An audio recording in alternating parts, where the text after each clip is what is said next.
From taco night in Tulum to sushi in Tokyo, every bite is rewarding and post-worthy with Amex Gold's 4 times membership rewards points at restaurants worldwide.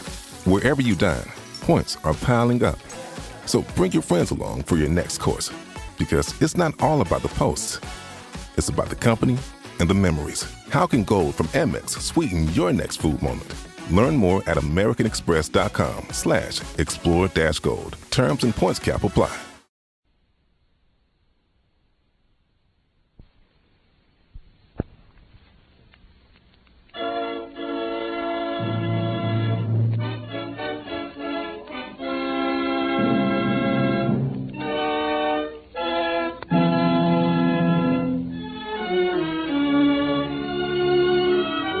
The makers of Campbell Soups present the Campbell Playhouse. Orson Welles, producer.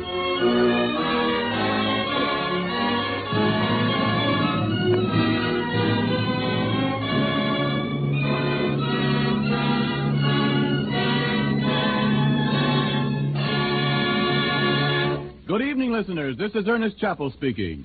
Tonight, the Campbell Playhouse presents Orson Welles in his own radio version of that great sea story, Mutiny on the Bounty. But first, a word from our sponsor. Any day you look on the lunch or dinner menu of the most popular restaurant in town, you will likely find that one dish featured is chicken. Ask the proprietor about this, and he'll tell you that chicken is a bestseller, not only with the regulars, but with people who are eating out in style. And it's true wherever you go. Chicken is usually first choice when the meal is to be something specially fine. I mention this because it seems to me the widespread liking for chicken is one reason Campbell's chicken soup is enjoyed so eagerly by families everywhere.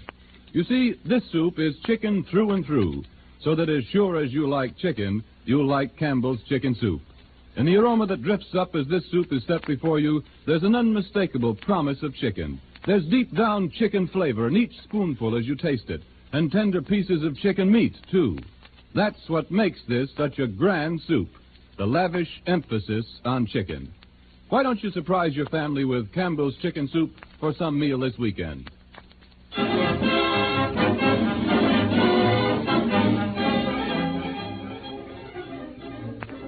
Good evening, this is Orson Welles. On the 12th of September, 1792, there occurred in England the most remarkable court-martial in maritime history.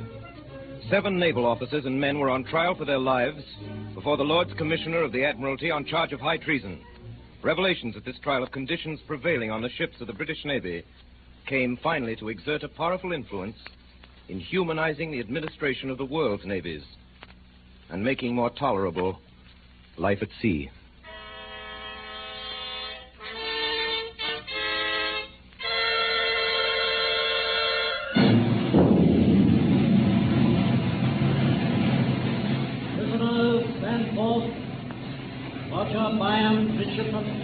Yes, sir. James Morrison, boatswain's mate. Yes, sir. William Purcell, ship's carpenter. Yes, sir. Thomas Burkett, seaman. Yes, sir. John Mills, seaman. Yes, sir. Thomas Ellison, seaman. Yes, sir. You are here to be tried by a special court of naval inquiry assembled aboard His Majesty's flagship Duke under Article 19 of the Naval Articles of War, which read as follows. If any person in or belonging to the fleet shall make or endeavor to make any mutinous assembly upon any pretense whatsoever, every person offending herein, being convicted thereof by the sentence of the court-martial, shall suffer death. First witness to the Crown, Captain Bligh. Captain Bligh? Yes, my lord.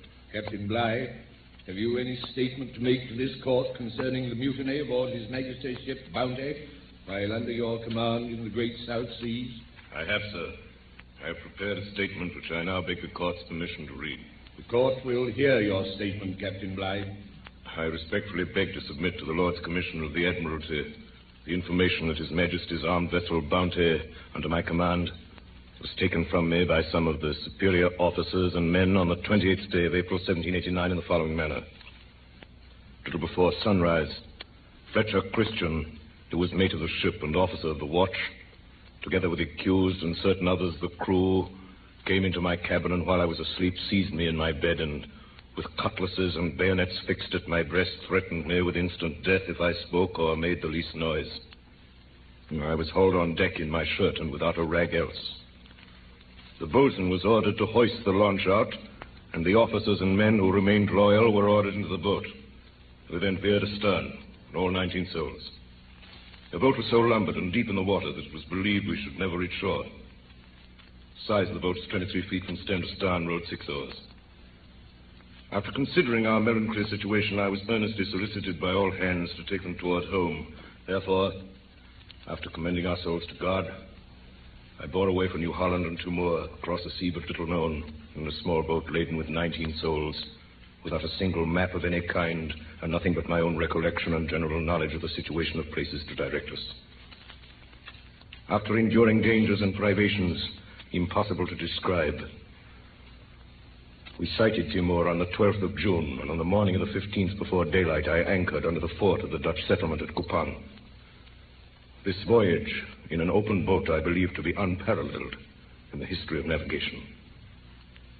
One thing I wish to add, that on the night preceding the mutiny, coming up on deck during the middle watch, according to my custom, I discovered Fletcher Christian, the ringleader of the mutineers, in earnest conversation with Roger Byam, midshipman, one of the accused. In the darkness of the deck, I was not observed by these men who were standing on the starboard side of the quarterdeck between the guns. Nor had I any apprehension at that time that their conversation was not innocent. But as I approached unseen, I saw Roger Byam shake hands with Christian. And I distinctly heard him say these words, "You can count on me," to which Christian replied, "Good. That's settled then." The moment they discovered me, they broke off their talk. I have not the slightest doubt that this conversation concerned the forthcoming mutiny. It is all, my lord.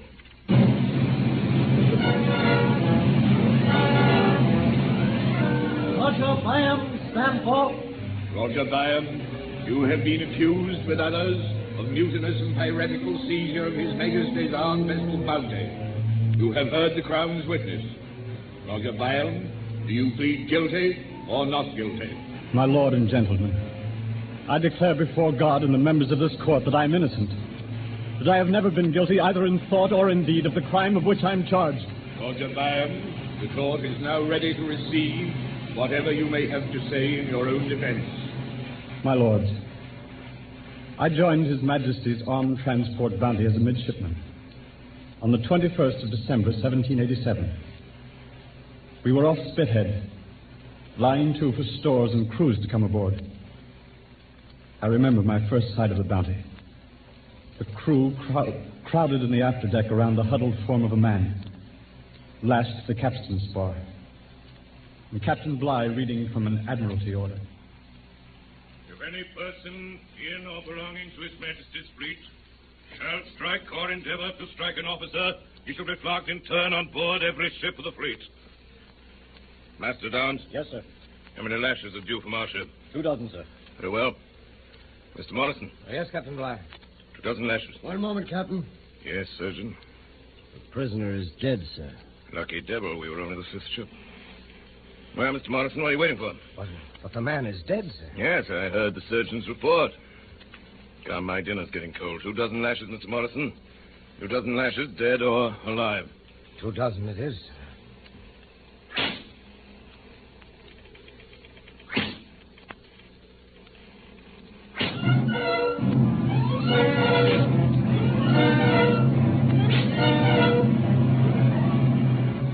On the morning of the 23rd of December, with 45 officers and crew aboard, and as the guns of the fleet fired a farewell salute, the Bounty set sail for Tahiti and the great South Seas. Lieutenant Christian. Aye, Captain Bligh. Take charge, raising anchor, sir. Very well, sir. Friars, Subtle. Aye, sir. Berthold. Aye, sir. Stinkler. Aye, sir. Surgeon Hogan. At your service, sir. Surgeon Hogan, you'll moderate both your voice and your rum rations. At your post. Very well, sir. Mr. Morrison, we're ready, sir. Aye, sir. All hands out and down here. Flags and carry. All men to that station. All men to that station. Hold short, men. Close the topsails. Are you asleep on the foretop?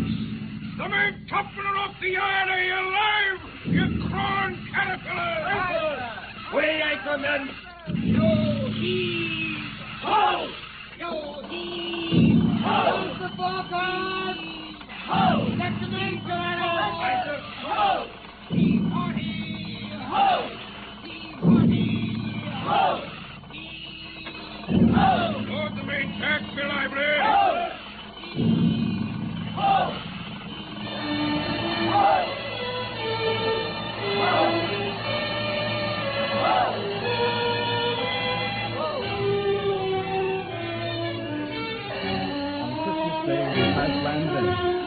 The Bounty headed away to sea with topsail set. She was a small ship, as you know, of little more than 200 tons. And the great cabin aft was rigged as a garden for the transportation of breadfruit trees from the island of Tahiti to the West Indian plantations. Thus, the ship's quarters were more than usually crowded, a circumstance which undoubtedly affected the temper of its company. The officers messed in a screened-off space on the lower deck, aft of the main hatch. At the captain's table sat Mr. Fryer, this ship's navigator, an elderly man long in the service of His Majesty's Navy, and Mr. Christian, the mate, a man of only 24, of fine presence, from a good English family.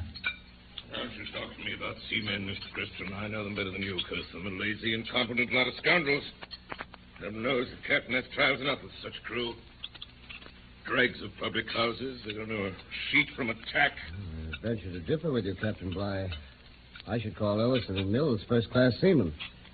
Even Burkett, though he may be willful... Willful, eh? Burkett's an insolent hound. I have my eye on him. Slightest report of misconduct, I'll have him seized up and flogged. If I may express an opinion, Captain Bligh... Yes, Mr. Christian? Burkett's a man to tame with kindness rather than with blows. La-di-da, Mr. Christian. On my word, you should apply for a place as master in the young ladies' seminary.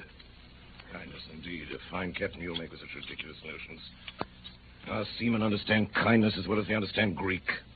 Fear is what they do understand. Without fear, mutiny and piracy would be rife on the high seas. Aye, there's some truth in that, sir. I can't agree. Seamen don't differ from other Englishmen. There are some, the best of them, who'll follow a fair and kind officer to the ends of the earth. Rot. As far as I trust them as the end of a yardarm. If you have to talk such nonsense, Mr. Christian, don't do it in my mess where I have to listen to you. Very well, Mr. Bligh. In the future, I shall dine where my opinions are more acceptable.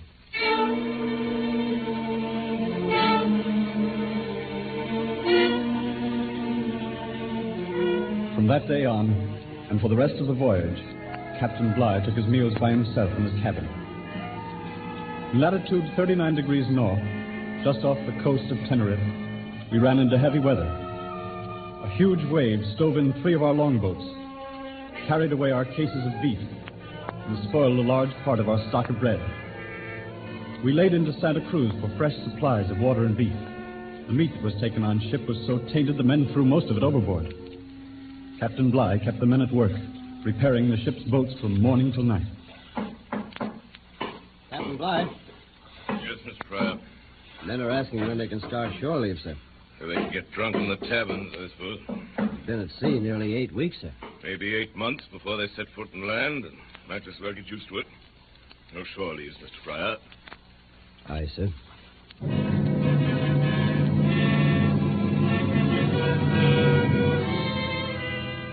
We left Santa Cruz at the end of February.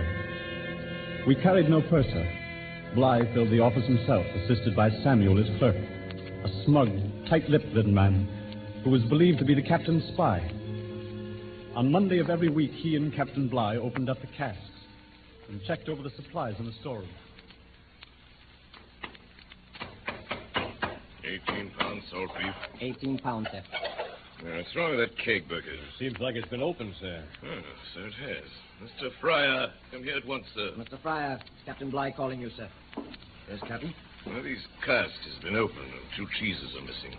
Well, they may have been short-weighted when we were provisioned, sir. They were not, Mr. Fryer. I checked them. These cheeses were stolen. Well, perhaps you'll recollect, sir, that while we were at Spithead, a cask was opened by your order and the cheeses carried ashore. Hold your tongue, Burkett. This boat is manned by a pack of thieves. Surely, Captain, you don't think that You're intrusion against me, officers and men. But I'll tame you, by heaven I will. I'll make you eat grass before I'm done with you. Colonel! Yes, sir? If the allowance of cheese is stopped, the officers too, mind you, until the deficiency is made good. Yes, Captain. And Burkett, if I hear another word out of you, I'll have you seized up and flogged to the pole. Samuel, you lock the storeroom. Bring the keys to my cabin.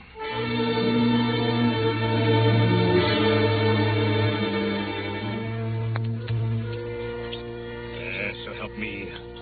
Bly ordered those 2 cheeses taken out at Spithead. I can bet you there, Burkett. I carried them myself. 2 cheeses and a cask of vinegar to Bly's house. So that's the game, is it? Lining his pockets by starving us. Curse his blood. I'll be hanged if I do any more work on this ship. If he puts back our cheese rations. I'm with you, lad. No more work by any in this mess. And I'll give the word to Quintal's mess, and he'll pass it on. No more work. No more work. No more work. No more work. No more work.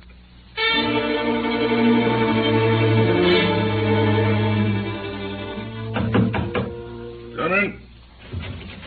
Captain Bly. Yes, Mr. Christian. As officer of the deck, sir, I feel it my duty to make a report. Well, what is it? The grumbling in the forecastle, sir. It's becoming serious. Is it? What are the scoundrels grumbling about now? Many things, sir. Chiefly the food. Well, they're not satisfied with the rations, sir. By heaven, they'd better make up their minds to be satisfied. Captain Bly, as second officer, I am in a measure responsible for their conduct. I may suggest, sir, I think it would be wise to listen to their grievances. You may keep your suggestions to yourself, Mr. Christian. I think it only right that you should hear what the men... I am the only judge, sir, of what's right and wrong on this ship. I'm tired of their bloody complaints. Since you seem to be their advocate, Mr. Christian, you can tell them this. The first man to complain from now on will be placed in chains.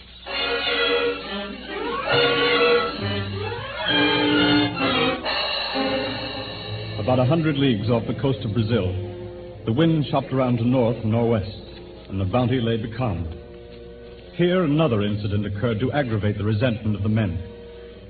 We'd been at sea 6 months, and for 10 weeks now, outside of the officers' mess, there had been no fresh food of any sort on board the Bounty. Taking advantage of the calm, the crew employed themselves with fishing for shark, with pieces of rotten pork for bait. Right under the bows. Give him the bait there. Slack the line. He's taking it, lad. Look tight. Got him, Burkett. Hook, by heaven. He's on. He's a big one. Don't let him move. Hammer heart is on deck with him. Heave ho! Heave ho! Here he comes. He's a big one, all right. Heave ho! Yeah, that'll settle him straight now. At him, boys. At him with your knives. Slice him up, men. Careful there, Mills. With that cutlass, watch where you're cutting. Shark meat's good eating. It's better than dried dog's meat any day. Scout. Someone's coming. It's Samuel. Samuel. Captain's spy. He doesn't get a scrap of the shark's meat. You hear, men? Not a scrap. A fine catch, eh, man? I say it's a fine catch of fish you got there. I must have a slice. Eh, Mr. Burkett? So you must have a slice, Mr. Samuel. Well, I must have a glass of grog and a stiff one, too. If you eat shark today... Come, my good man. You have enough fish there for a dozen. You have enough grog stored away for 1,000, by heaven. It's for the captain's table I want it. And catch him a shark yourself. This is mine. He gets the best of the bread and the pick of the junk cask as it is. You forget yourself, Burkett. Come. Give me a slice. That large one, and I'll say nothing. Double with you. You take your slice right in your sneaking face.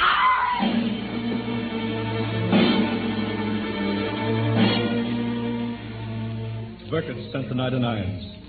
His messmates saved him their entire allowance of grog to fortify him against the flogging they knew to be inevitable.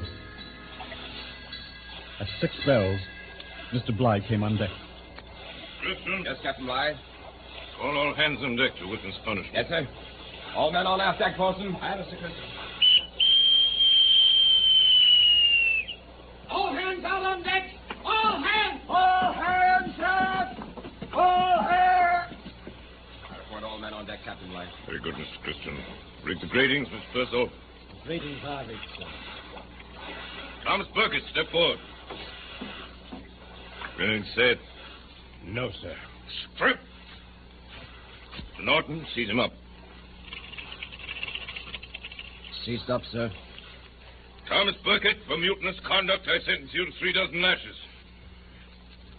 Morrison. Yes, sir. Mr. Morrison, see that you lay on with a will. Report to me at breakfast when you're done. Yes, sir.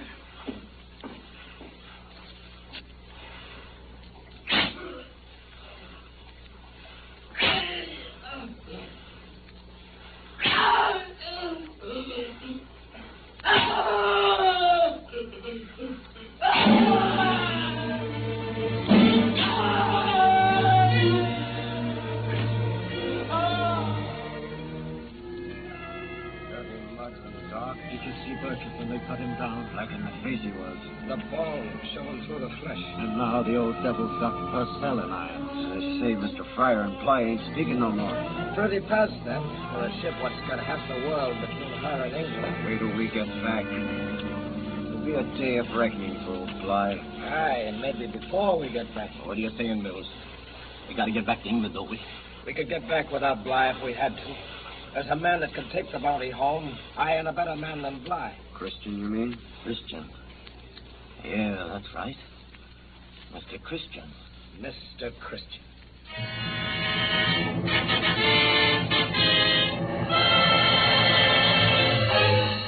Fortunately for Captain Bly, a gale blew up that night, and all hands were kept busy keeping the ship from being swamped. Day after day, we scudded before strong westerly to southwesterly winds, carrying only the foresail and close-reefed main topsail. At last, on the 20th of November, we rounded Cape Horn. 5 weeks later, we sighted the first coral reefs and saw the great mountains of the island of Tahiti. Land ho! Land to the starboard! Land to the starboard! Mr. Christian. Yes, sir. Taking sounding. Yes, sir. Mills? By the mark 8, by the deep 7, water shoaling. Fair anchor. Yes, sir. Morrison, all men to their stations.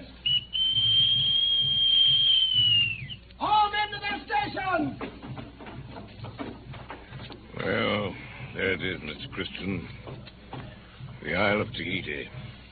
Long, hard voyage. By heaven, there it is at last. Looks like a beautiful island, Captain Bly. It is. Captain Cook, under whom I sail these waters, loved it.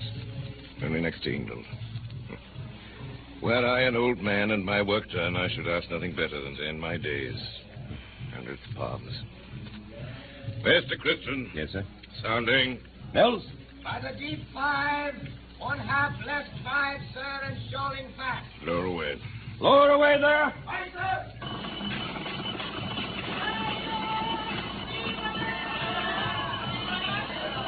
Natives coming aboard, sir. Lower the line. Aye, sir. Mr. Christian. Yes, sir. Set a watch. See that those thieving yellow devils don't steal anything when they come aboard.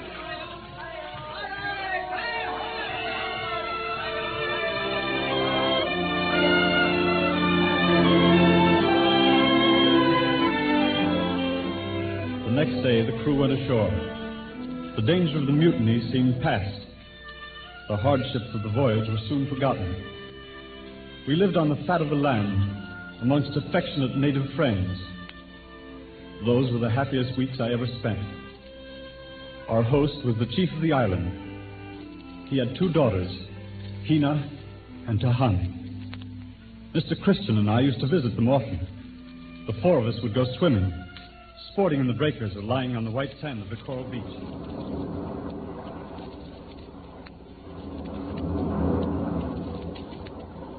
Hina. Yes, Brian. The tide is high.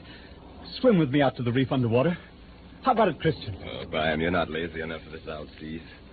I'll stay here with Tahani. Ready, Hina? Ready? Come.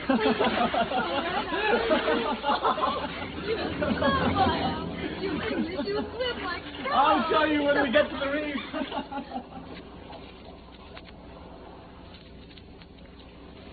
Christian? Yes? Are you a chief in your own land? Small one, perhaps, darling. I knew you must be. And have you no wife? None. I have no husband. Tahani. Why do you stop? Tahani is listening. When the ship sails, Tahani, I must go with it. But it will be 2 moons before the ship sails. 2 moons are soon past, Tahani. We have a legend, Christian, here in Tahiti, that time is a long lizard that sleeps with its tail in its mouth. And to those who keep their hearts within its circle, no harm can come. No harm will come, Tahani. What are you doing with those flowers? Tahani make a wreath to go around your neck. White flower, long stem. What do you call it? This one? The tafano. Looks like the lotus. In my country, we have legends too, Tahani. In my country, they say a sailor who once tastes the lotus never goes home.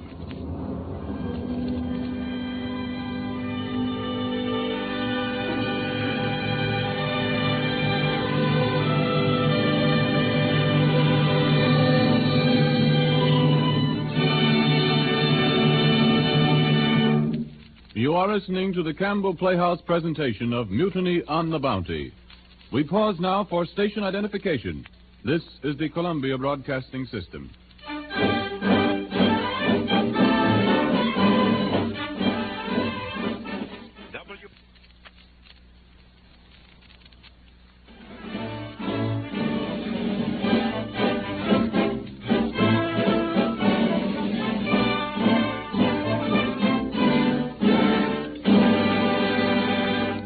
This is Ernest Chappell welcoming you back to the Campbell Playhouse.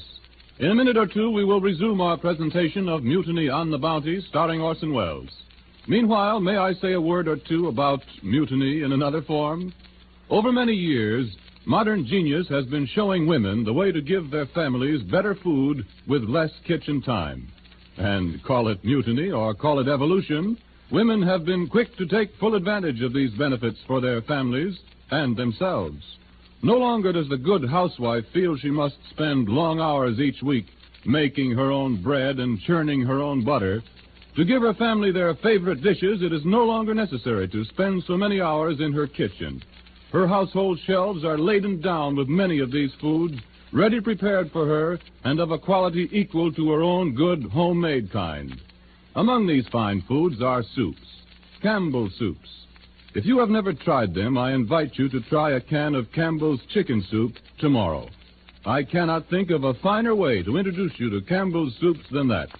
Once you've tasted Campbell's chicken soup, I feel certain you'll be convinced that soup making at home is a task you can well turn over to Campbell's chefs. And now, back to the Campbell Playhouse presentation of Mutiny on the Bounty, starring Orson Welles.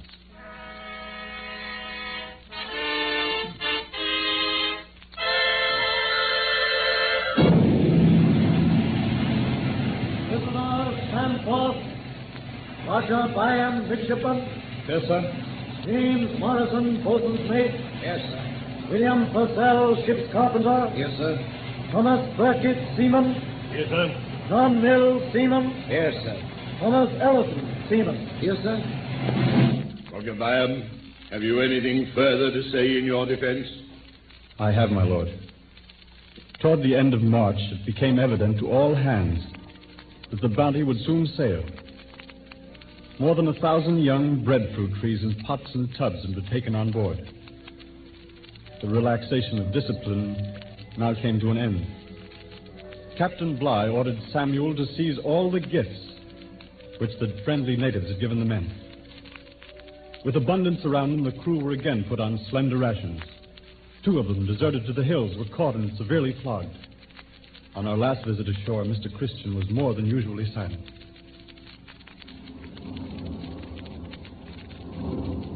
Christiane, you are going to sail. Is that not so? Yes, darling. When? Tomorrow. At sunrise. Oh, Where will you be, darling, when we sail? here on the shore, waving my hand. I'll watch for you. Christiane, will you think of Tahani sometime in your own land? I will not stay in my own land. I shall come back, Tahani. Here, Christiane. These are for you. Black pearls. Tahani, Where did you get these? I swim very deep one morning off Coral Reef. Our people say pearls make man never forget. Your people say right to honey. And I shall wait, Christian. I shall wait for you to come back. And every moon I shall watch for your ship. Me quiero Paoli, Christian. Me quiero Paoli.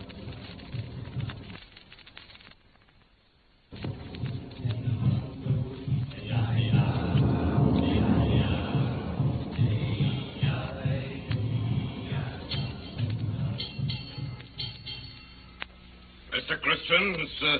Byam, you're late. Both of you. I'm sorry, sir. I didn't realize... Set no definite time for our return, Captain Come right Bly. a minute. Sure you'll be back by 4 bells. What you got there, Mr. Christian? Some gifts, sir, from our friends on shore. Mr. Samuel, Yes, Captain. you will take charge of these Indian curiosities which may be useful for trading in other islands. Yes, sir. One moment, sir. These things were given me as gifts for members of my family in England. Mr. Samuel, who heard my orders. Your bundle, Mr. Christian. Captain's orders. Very well, then. Take it. Mr. Christian, you still have something in your hand. Come, let me see what it is. Pair of pearls. They appear to be remarkably fine stones. Yes, sir.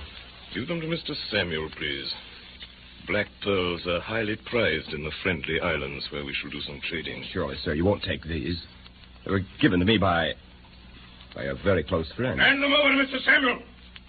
Captain Bly, I've obeyed every order you've given me, and some of them with the utmost distaste. But this I refuse.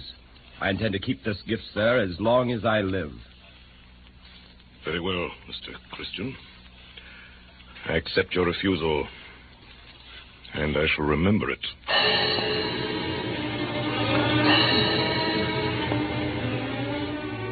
On the 4th of April, 1788, the Bounty with her cargo of breadfruit trees set sail from Tahiti. All went quietly enough until the evening of April 14th. That morning we left the island of Namuka in the Friendly Archipelago, where we did our usual trading with the natives.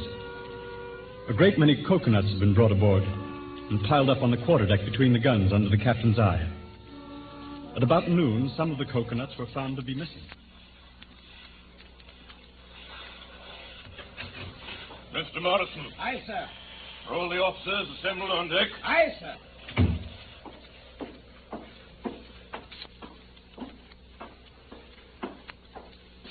Gentlemen, attention. I regret to inform you that several coconuts have been stolen. I expect you to help me find the culprits. Well, speak up. Speak up!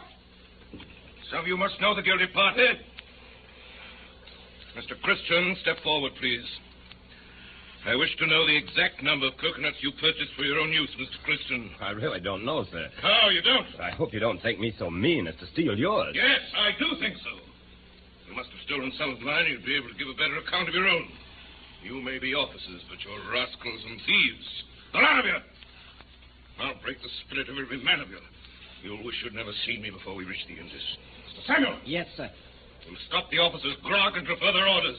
And instead of a pound of yams per man, you'll issue half a pound to all the messes. Understand? Yes, sir. And by heaven, I'll reduce you to a quarter of a pound if I find anything else missing. Make you crawl on your bellies for that.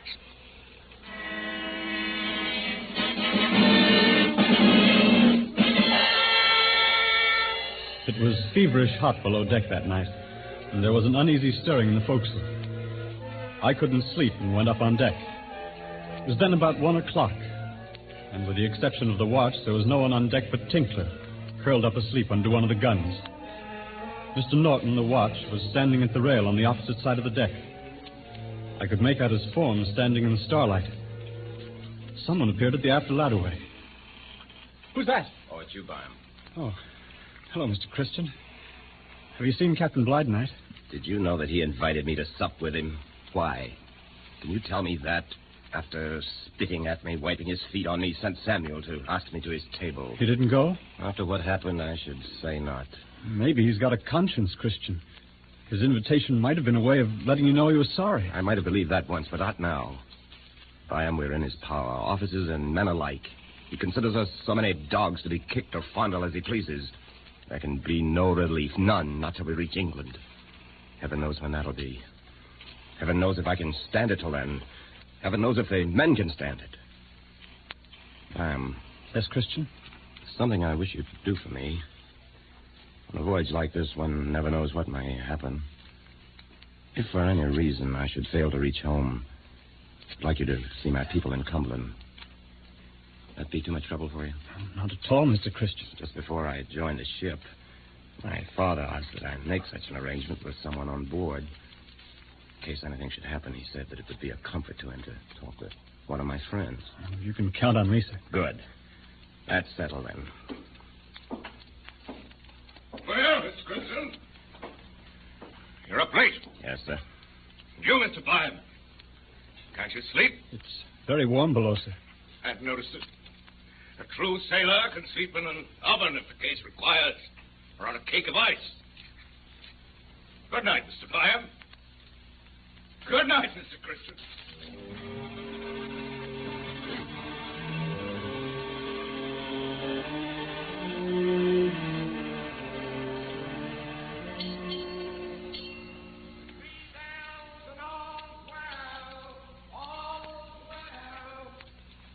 Smith, wake up. It's 3 bells. Burgess, where's the other lads? Thompson's gone to the arms chest.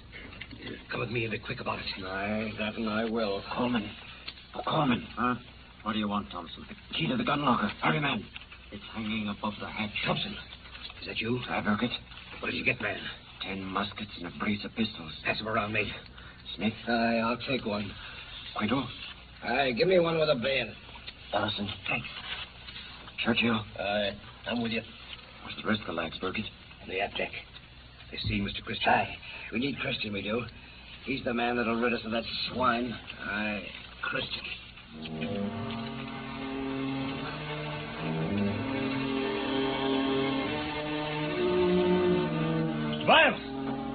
Smile, get up.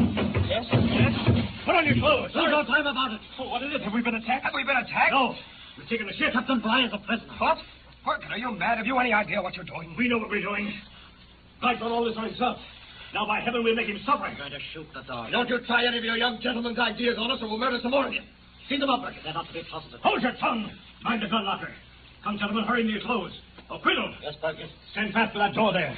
No one's to come forward without my orders, you understand? Aye, aye. Now, Come on, get boys. going. Up the ladder way. On deck with you. Captain Bligh. Stand back. Don't move a step. Isn't there a loyal man among you? Will you hold your tongue, Mr. Bligh? Or shall I shove this bayonet into your ribs? Go ahead, Christian. Murder me. Go on ahead. I'm master of this ship now, Mr. Master Bligh, and of by the heaven, ship? I'll stand no more of your Pitcairn, views. you traitor! I see you hung. I'll have you flogged. Hold your tongue or you're dead this instant. Lift the dog's throat. Let him have it. Quiet. Quiet, the lot of you. I'll give the orders on this ship. Beckett, get the other officers on deck. They're fetching him up, sir. Mr. Christian, think what you do. Release me. Lay aside your arms. Let's be friends again, Mr. Christian. Mr. Christian, I give you my word that nothing more shall be said of this matter. Your word is of no value, Captain Bligh. What do you mean to do with me? Shoot you swine. Seize him up at the gratings, Mr. Christian. Give us a chance at him with the lads. Silence! Silence! We'll give you justice, Mr. Bligh. Which is more than you've ever given us. What's your plan, Mr. Christian? You're right to know. Aye, that we have. Mind what you're about, Thompson. I'm master of the ship. You're a mutinous swine! That's what you are, Christian. They'll never listen to you. They're... Maybe that'll teach you to hold your tongue. Mr. Christian. Stand back, ma'am. Think what you're doing, Christian. This is my affair. Up the steps, Richie. Fryer, Put down your Purcell. hand. Over on that side of the deck with Byam and Morrison. Mr. Christian, are you in this? Yes, Mr. Fryer. I've taken the ship. None of you will be hurt unless you resist. What are you going to do with Captain Bligh? Kill me! That's what the villain's going to do. No, Kill Mr. me! Bligh, no, I'm not going to kill you. I'm going to put you adrift in the longboat. Longboat! Turn him adrift. Turn him adrift. Turn me loose in that rotten little boat, will you? 3,000 miles from land? What else is that but murder? Giving you a chance, Mr. Bligh. It's more than you'd give me. Mr. Mills. Aye, Mr. Christian. You're the launch and be lively. Aye, aye, sir. Ellison, Quinton, give me a hand with the davits. Now, gentlemen, you have your choice. The rest of the men who haven't joined us, you stay on ship with me, or you go with Bligh. I give you warning.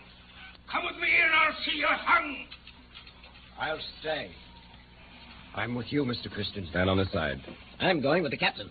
Not me. Over here, then. Mr. Fryer? Mr. Christian, listen to reason. No time, Mr. Fryer. Answer my question. I've sympathy for you, the wrongs you've suffered, but none whatever for what you're doing now. I have not asked for your sympathy, Mr. Fryer. Mr. Byam, what's your decision? Mr. Byam. I shall go with Captain Bligh. Very well. Over here, then. That side. Purcell? No matter what I think of Mr. Bligh, I know my duty as an officer. Mr. Purcell, I shall remember that. All that are going. Mr. Bligh, ready to man the launch? She's ready to lower, sir. In the boat, men. First, Mr. Bligh. I'll never leave my ship of my free will. Very well. Carry him, men. Into the longboat with you. Stand back. Stand back, gentlemen. Burkett, keep your musket ready if anyone makes a move. That's it. Into the boat, men. Keep him in, lads. Now, the rest of you, Fryer, Purcell, Nelson, all of you that are going, keep moving. Ellison's up to the supplies. In you get. We can't take any more. Christian, we can't take any more. Don't change it anymore. She's overloaded, Christian. She's overloaded with swamp. No more men. Don't swamp the boat, men. I'll see that justice is done you. Very well. Back the rest of you, Byam. Get back. Yes, Mr. Christian. Lower away, men. Aye, sir. Lower away. One more chance, Christian. One more chance to surrender.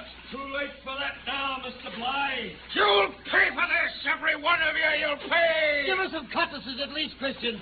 Some maps. Ellison, throw down some cutlasses. Aye, sir. No, you can cowards.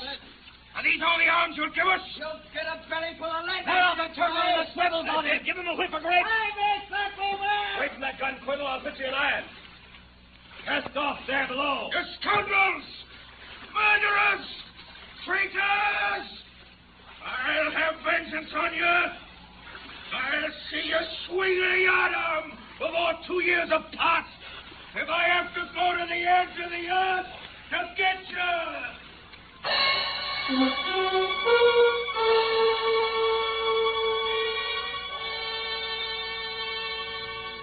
The launch was soon 100 yards from the ship, with Bligh and 18 men crowded aboard. There was no chance of my joining them.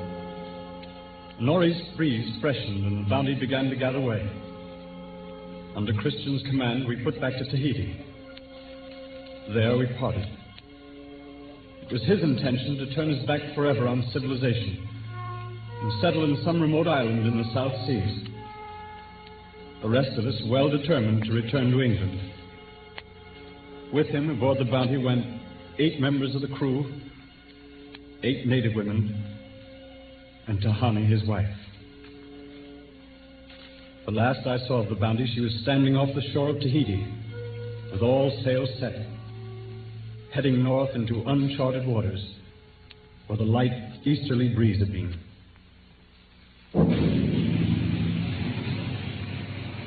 Prisoners, stand forth. Roger Byam. Here, sir. James Morrison. Yes, sir. William Muskrat. Yes, sir. Thomas Burkett. Yes, sir. John Mills. Yes, sir. Thomas Ellison. Yes, sir. Do any of the accused have anything further to say in your defense? No, my lord. No, my lord. No, my lord. No, my lord. No, my lord. Having heard the evidence produced in support of the charges made against you, and having maturely and deliberately weighed the whole of the evidence, this court is of the opinion that the charges have been proved against you. It doth therefore judge that you shall suffer death by being hanged by the neck on board any of His Majesty's ships of war not later than 1 month from this date, and at such a time and such a place as the commissioners for executing the office of Lord High Admiral of Great Britain and Ireland shall, in writing, under their hands, direct.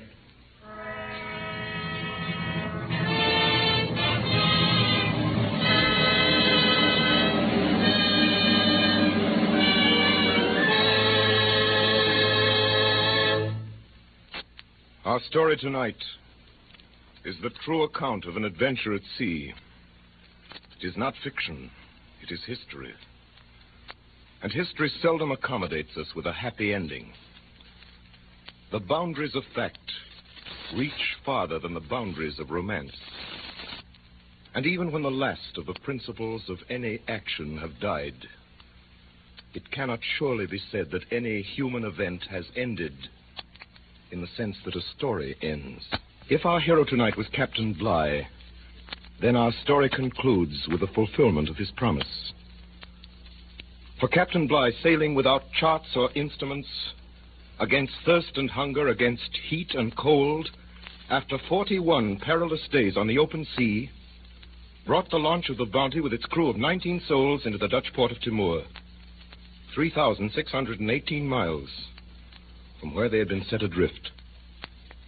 He kept his word, returned to England, brought 7 of the mutineers to trial and saw them convicted to treason and condemned to death.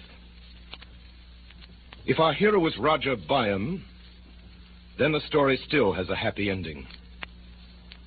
For in spite of Captain Bligh, and quite in keeping with the best traditions of melodrama, he was reprieved from hanging at the 11th hour and lived to marry a girl and to become a captain in the British Navy. As to Mr. Christian, the end of his story has not been written. It has been told that with his wife Tahiti and a few of the mutineers, he sailed the Bounty far off the trade lanes to an island they called Pitcairn. They may not have lived happily ever after, but for almost 150 years their descendants have continued in existence, free from the bondage and misery against which Fletcher Christian rebelled.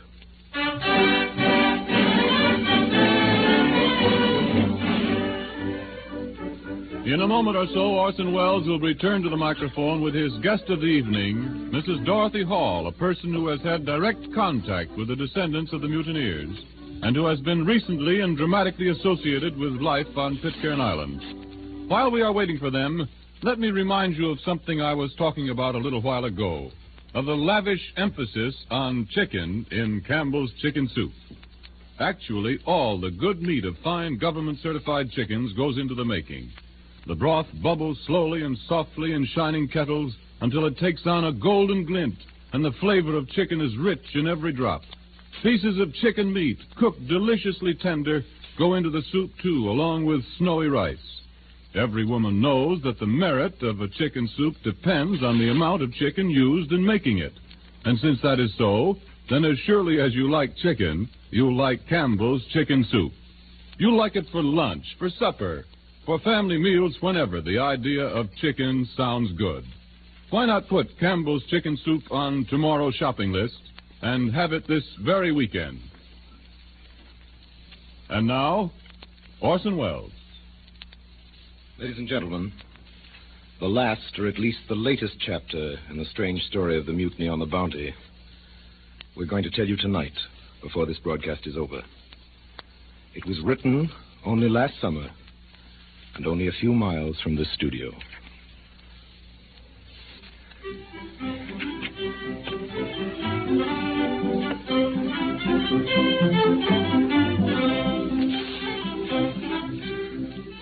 Hack is a taxicab. It is also what you call a writer if you're mad at him. Quack is what Donald Duck says, and what you should never call a doctor.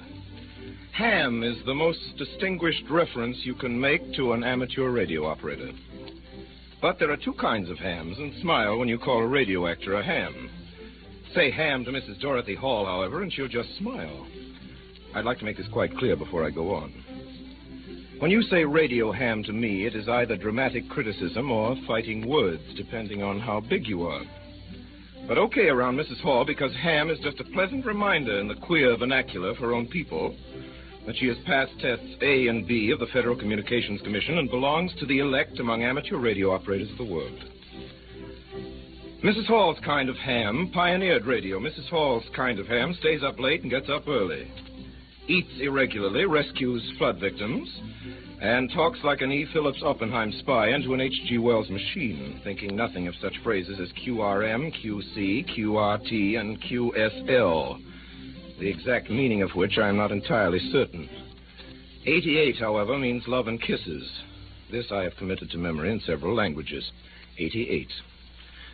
Y15KG is what Mrs. Hall assures me she calls His Royal Highness Crown Prince Faisal Gothel of Iraq. I said Crown Prince Faisal Gothel of Iraq. And there are a lot of other hams, Mrs. Hall's kind. I mean, there is W5DEW, for example, who is married, a dewdrop of Texas, and the mother of 4 children. There is Howard Hughes. There is Wilmer Allison, the tennis star. There is Dr. James Hard, the John D. Rockefeller of Mexico, who's invested $150,000 in amateur radio. This is the son of Herbert Hoover, too, and Andy Sinella, the band leader, and about 85,000 others, including Amos of our own Campbell Soups, Amos and Andy. I don't know what makes a ham. Mrs. Hall's kind, I mean. But I do know that it's very lucky for an awful lot of people that hams do exist. And 214 of those lucky people are especially lucky and especially grateful to Mrs. Hall. They are the 214 great-grandchildren and great-great-grandchildren and great-great-great-grandchildren of the crew of the HMS Bounty. Remember the headlines? Pitcairn Islanders face starvation, Bounty survivors isolated by typhoid rumor, Queen's woman rallies British to aid survivors, radio amateur acts to save starving inhabitants. Well, that was only last summer, and only last summer it was that the rumors of a dangerous epidemic forced the little island into a tragic quarantine that threatened to erase all life from Pitcairn. That same Pitcairn, that same paradise that Mr. Christian and the rest of them founded 150 years ago in tonight's story. What happened was this. Stories of a contagious disease on Pitcairn Island spread faster than any disease through the islands, from Panama to Tahiti, from Samoa to New Zealand, and boats, all of them, from the biggest traders to the littlest tramps, kept off. The harbor was closed. Pitcairn Islanders watched them, boats with food and, most vital, with medical supplies, sail past them almost within shouting distance and away into the sky. And so it was that slow death and death by torture faced a community in the very presence of civilization. Faced a people whose ancestors had known this torment and this kind of death. And here's how another chapter was written in the saga of the Bounty. Andrew Young, descendant of midshipman Edward Young, latitude 25 minutes, 4 seconds south, longitude 130 minutes, 6 seconds west, fighting time, fighting the ebbing power of his radio transmitter, found an old friend in the ether whom he knew well and whom he had never seen 7,740 miles away. A colleague in the great good fellowship of radio hams. Found and gave the word to Mrs. Dorothy Hall, 18618 Williamson Avenue, Springfield Gardens, Queens, Long Island, New York. And here she is. Mrs. Dorothy Hall, who picked up the message and gave it to the world. I'd like you to meet Mrs. Hall. Good evening, ladies and gentlemen. Mrs. Hall, will you please read the entry which you made in your log on July 19th of last year? Certainly, Mr. Wells. Here it is. 4:38 a.m. While in contact with VR6AY, he requested that I contact the British Consul that no ships had stopped for trading since May 25th, and they needed food and medical supplies. Mrs. Hall, when did help finally reach the islanders? Just 9 days after I received the message. They must be tremendously grateful for what you've done for them. Well, they're very nice people. I think you're understating the situation, Mrs. Hall. I must tell you that since Mrs. Hall rescued Pitcairn Island, I found out from other sources she's become what amounts to its unofficial consul general, purchasing agent, advisor, and guardian angel. Well, Mr. Wells, that's quite a title. Tell us, Mrs. Hall, what do you think is the outlook for the islanders? I'm afraid not so very encouraging. They are entirely cut off from regular professional medical attention, whereas they recovered from this epidemic, which incidentally has never been diagnosed. It is more than possible, particularly with the threat of cholera, that someday a ship will pull into the harbor and find no one alive. Mrs. Hall, certainly something should be done about this. The people at Pitcairn Island need a doctor. They need someone to tell them what they've got when they're sick and someone to cure them when they've got it. They need at least the simplest medical supplies. I don't know what can be done, but maybe somebody, somewhere, who's listening to this will know the answer. Let's hope so. And now, before wishing you good night, Mrs. Hall, and thanking you for visiting us at the Campbell Playhouse, I'd like our listeners to hear what I found in your log when I visited your home the other day. It's your most recent entry regarding the island. It's just a sentence, but I think it's very eloquent. It's from the Chief Magistrate of Pitcairn Island to Mrs. Dorothy Hall. Quote, You do what is for our good. It's okay with me. Signed, Richard Edward Christian.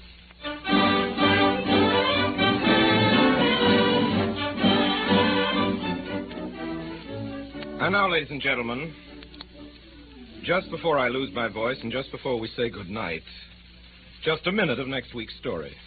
A preview is what the movies call it. Music, if you please, Professor Thurman.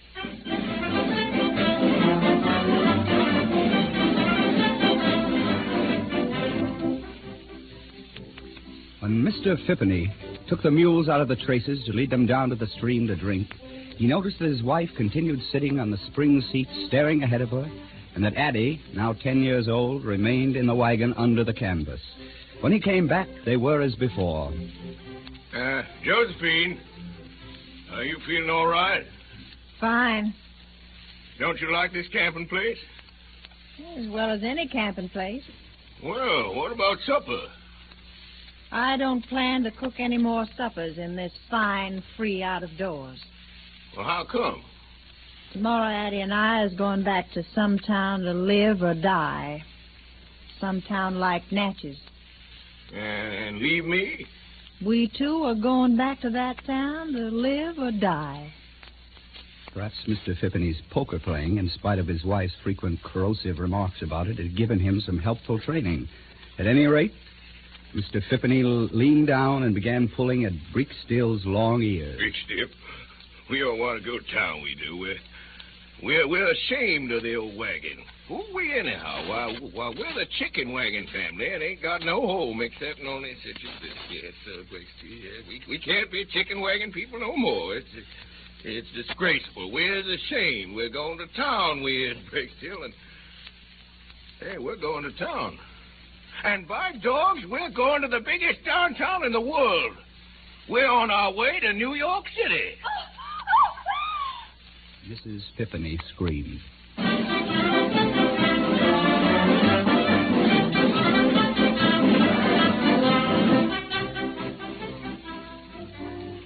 Ladies and gentlemen, what you've just heard comes about at the beginning of next week's broadcast, and the voice you heard telling you the story, because he happened to visit the Campbell Playhouse in this studio tonight, and because he was nice enough to do this for us, was the voice of America's finest actor, Mr. Burgess Meredith, who is the star of next Friday's story, which is a queer story, a funny story, a very, very good story, and a very, very human story, called The Chicken Wagon Family.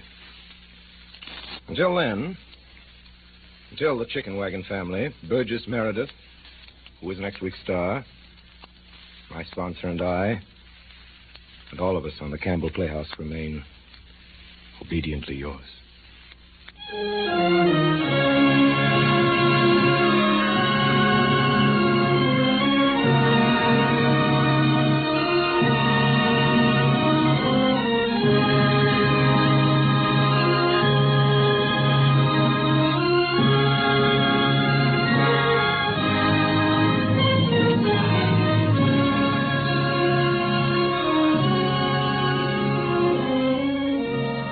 In tonight's broadcast of Mutiny on the Bounty, Captain Bligh was played by Orson Welles. Roger Byam was played by Carl Frank. Joseph Cotton was Fletcher Christian. Thomas Burkett was played by Ray Collins. Mr. Fryer by Frank Reddick. Morrison by Myron McCormick. Edgar Barrier was Purcell. Richard Wilson was Thompson. William Allen was Samuel. And Memo Holt was Tahani. Don't fail to listen in next Friday night when Orson Welles brings to the Campbell Playhouse Burgess Meredith in that lovable, laughable bestseller of a dozen years ago, The Chicken Wagon Family.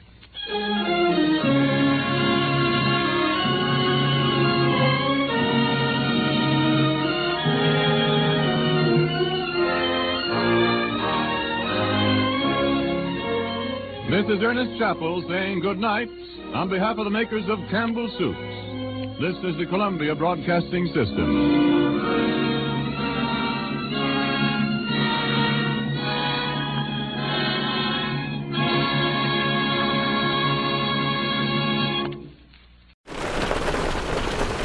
What you're hearing is Hardy Fiber Cement Siding living up to its reputation as the siding that handles hail impact with ease. James Hardy knows how important a reputation is, especially when you're a contractor. That's why Hardy's siding withstands severe weather better than vinyl siding, with styles to match its strength. So you can be sure you're providing your clients with the best. Protect your reputation with exterior products by James Hardy.